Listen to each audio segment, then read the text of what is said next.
Budapest, Magyarország fővárosa világhíres a gyógyfürdőiről, amelyeket évente milliók látogatnak. A város alatt több mint 100 gyógyforrás bújik meg, és összesen 50 fürdőbe, uszodába és terápiás központba látogathatunk.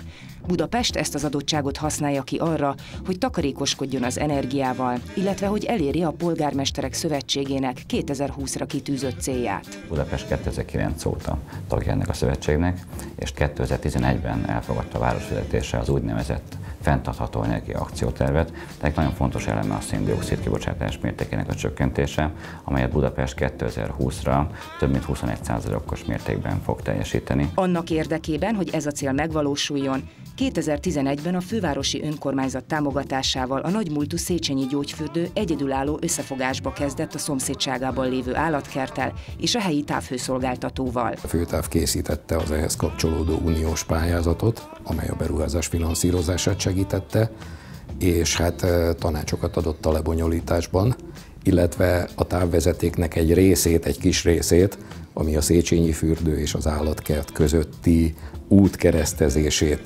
tette lehetővé, azt a főtáv építette meg, és hát ezen túlmenően ma pedig a főtáv üzemelteti és tartja karban az egész projektet. A széchenyi termálvíz által termelt, korábban kihasználatlan hőt újra hasznosítják a fővárosi állatkertben. A megfelelő hőátvitelt hőcserélő egységek kiépítésével érték el. Ennek köszönhetően 26 épületben biztosítanak meleg levegőt 350 állatfajnak és közel 500 növénynek, így összesen 80 000 köbméter légteret tudnak kifűteni.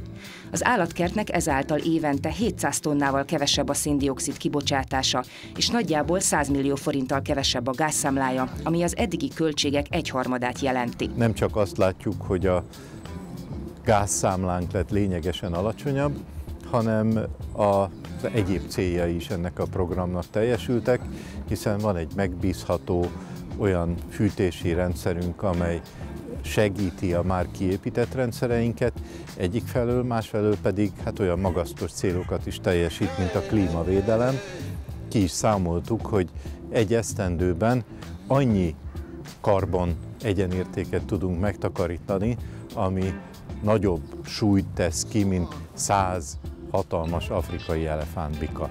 Az együttműködésből természetesen a Széchenyi fürdő is profitál.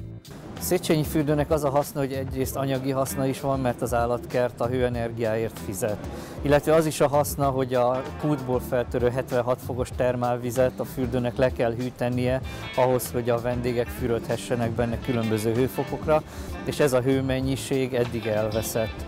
Tehát az a haszon, hogy a hőmennyiség megfelelőképpen hasznosul és nem a levegőben távozik, annál is inkább, mert elektromos energia befektetésével kell ezt hűtőtornyokon keresztül hűtenem. A sikeres együttműködést folytatva a jövőben a város más részeiben is hasonló kezdeményezések indulnak.